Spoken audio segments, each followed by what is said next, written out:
일단은 우리 사전 제어가 있고 그 다음에 사전 제어를 볼게요. 브리트 컨트롤.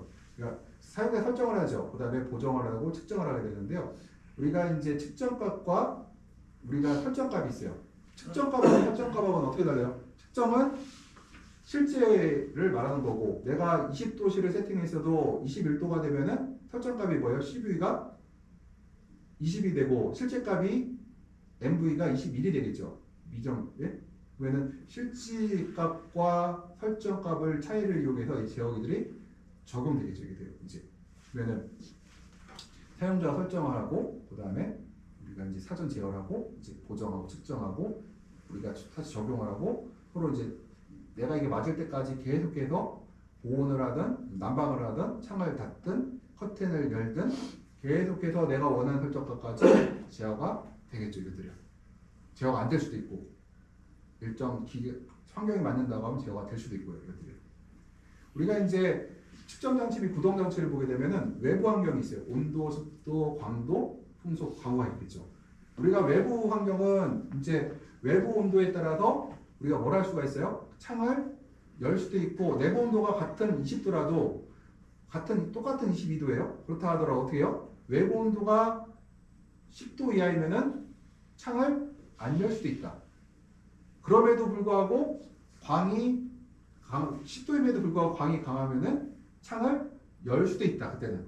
이것들을 우리가 외부 환경을 봐야 되는 거고요. 내부 환경은 내가 내부와 외부의 편차를 보고 우리가 제어를 하고 내부 환경이 있고요. 설비는 시설에 대한 거는 환기창의 위치, 커튼의 개폐 정도, 온수관의 온도가 있고요. 이거는. 그 다음에 설비는 환기창 커튼이 있고 설비가 뭐 가온장치 뭐 쭉 있고요. 근권 환경은 배지를 무게 되는 센서도 있을 수가 있고 pH, EC, 그 다음에 원수통, 지배통 주로 있고요. 근권 설비는 근권 가온장치가 있을 수 있고 근권 냉방장치가 있을 수 있고 그 다음에 뭐 배양의 공급장치가 있고 살균 수단장치가 있고요. 이런 것들을 우리가 측정 및 구동장치라고 하죠. 측정은 센서들, 그러니까 측정하는 것들, 구동 아래 거는 이것들은 구동장치가 되겠고요.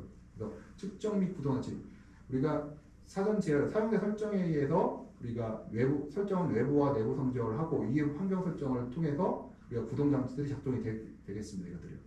그다음에 우리가 이제 뭘 앞에 설명했던 것들 우리가 구동인자와 제어인자의 관련을 볼게요. 환기를 건들게 되면 뭐가 움직여요? 동그라미 두 개가 있죠. 그다음에 온도와 습도와 CO2가 강하게 영향을 받죠. 환기를 하게 되면. 그래서 광은 영향을 받아야 안 받아요? 환기를 한 거랑 아무 상관없죠. 이건 영향을 받을 리가 없죠. 그래서 환기를 하게 되면은 온도가 떨어질 때고요. 습도는 올라갈 때고요. CO2는 올라갈 수도 있고 내려갈 수도 있고요.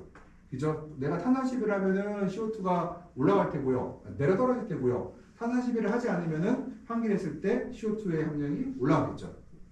그 다음에 공기 유동은 우리가 이제 환기를 하게 되면 당연히 공기 유동이 발생하게 될 거고요. 커튼을 쓰게 되면은 이제 온도를 낮출 수도 있고 높일 수도 있고 습도는 아마 올라갈 거예요. 무조건. 그 다음에 광은 줄어들겠죠. 공기 유동도 좀 영향을 줘요. 커튼을 사용하게 되면 약간 줄어드는 영향이 있어요. 근데 무시해버리고요. 그 다음에 난방을 하게 되면은 온도와 습도에 영향을 주죠. 그 다음에 뭐에 영향을 줄까요? 공기 유동에도 영향을 줄 수가 있어요. 냉방은 당연히 온도와 습도에 영향을 줄 테고요. 공기 유동에도 영향을 줄 수가 있어요. 일부는. 가습을 하게 되면은 그러니까 제습 우리가 이제 뭐라 하죠? 안개를 분부해서 더 가습을 하게 되면은 온도는 떨어질 테고요. 습도는 올라갈 테고요. 공기 유동을 만들면은 온도도 영향을 줄 거고 습도도 영향을 주고 CO2도 영향을 줘요. 뭐 어떻게 할까요? 이거 유동이라는 거는 넓게 퍼뜨리는 영향을 줘요. 그러니까 온실 자체가 변하는 것은 아니고 유동에 의해서 온실 전체가 그러니까 뭐라고 하죠? 균일해진다고 생각하시면 될 것 같아요. 공기 유동은 자체에 영향을 주겠죠. 그래서 여기서 가는 유동이라는 거는 온도를 직접 영향을 주지 않는다. 평균에 영향을 준다. 습도도 마찬가지고 균일성에 영향을 준다는 거고요. CO2 공급은 CO2에 영향을 줄 테고요. 보강을 하게 되면은 온도와 습도와 광에 영향을 주고요. 공기 유동에도 약간 영향을 줘요. 이것들을. 우리가 제어에 필요한 지식은 보게 되면은 일단은 계층 및 제어하는 대상이 온도와 같은 물리량이라는 거. 그래서 각 물리량은 서로 영향성이 있다는 거고요. 그 다음에 온실 외부와 내부 사이의 영향을 서로 받는다는 거. 당연히 받겠죠. 외부가 추우면은 내부도 더 추워질 테고요. 외부에 바람이 많이 불면은 내부 온도가 더 빨리 떨어질 테고요. 외부에 바람이 세게 불면은 내부에서 외부로, 그러니까 온실 내부가 더 건조해질 거예요. 바람이 세게 불면. 그래서 그 다음에 상리 제어 목적이 식물이라는 거잖아요. 그래서 우리가 온실은 물리적 대상이기도 하고 생리적 대상이기도 하죠. 그래서 대표적으로 생리 반응이 광합성이라든가 호흡이라든가 증산에 영향을 줄 것이라는 거죠. 제어가 필요한 식들. 그 다음에 대표적 환경 생리가 광인이라든가 생산성의 변화를 위해서 우리가 얘기를 하는 거고요.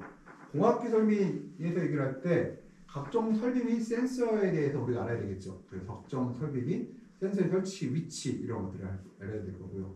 설비 간에 우리가 조화가 있어야 되겠죠. 그래서 내가 이 설비에 대한 공부도 우리가 충분히 해야 된다. 제어를 위해서는. 내가 설비가 있는데 이 설비에 대한 한계치를 알지 못하면은 내가 한계치를 모른다고 하면은 설비를 내가 사용할 수 없겠죠. 이것들을.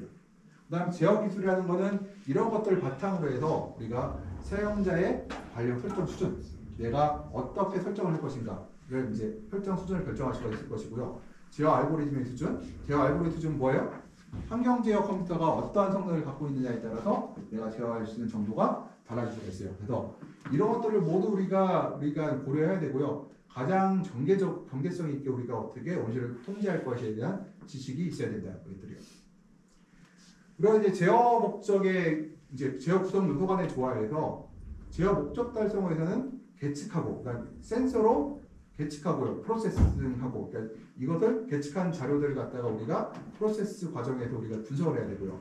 그리고 구동이 이제 같은 수준에 있어야 된다. 내가 계측을 아무리 잘해도 이런 내가 온실을 관리하는 프로세스라든가 프로세스를 관리를 잘한다고 하도요, 내가 구동 장치가 충분하지 않으면은 이 반영 안 되겠죠, 이것들이요. 나는 예를 들어서 외부 온도에 따라서 외부 온도가 내부 온도에 따라서 예를 들어 내부 편차가 15도이면은 20도이면은 커튼을 30분에 열고 싶어. 그 내부 온도 차가 뭐 5도 미만일 때는 그냥 10분에 열고 싶어. 그런데 만약에 내가 그러한 프로세스를 모르면 할 수가 없는 거고, 그 다음에 계측을 못하는 거고요. 구동 장치가 그걸 실행할 수 없으면 못하는 거죠, 이것들이요. 그래서 제어 구성 요소 간 미스매치에 따라서 비교할 현상. 내가 첨단 온실의 설비가 미비하다. 아니면 첨단 시설인데 사용자 수익이 낮다든가. 재래적 시설의 첨단 설비. 예를 들어서 나는 번치식으로 창을 열고 있어요. 커튼은 예인 방식으로 열고 있어요. 근데 그 안에다가 프리바에 그 커넥티드 컴퓨터를 최정 컴퓨터를 집어넣었어요. 그럼 그렇게 돼야 안 돼요? 설비가 환경제어 컴퓨터를 설비가 못 따라가죠. 그러면은 여기서 미스매치 발생하죠. 거기는 어차피 간단한 컴퓨터에 사람이 들어가서 제어를 내가 수동으로 하는 수밖에 없거든요. 못 한다는 거죠, 이것들은. 그 다음에 모든 첨단인데 제어 프로그램이 낮은 수준, 이거는 그런 일은 거의 없어요. 계측 프로세스 구동 간 엇박 작업은 다른 수준이라는 거예요. 그래서 이 수준들이 모두 같아야 된다. 그 다음에 간접 제어 및 직접 제어가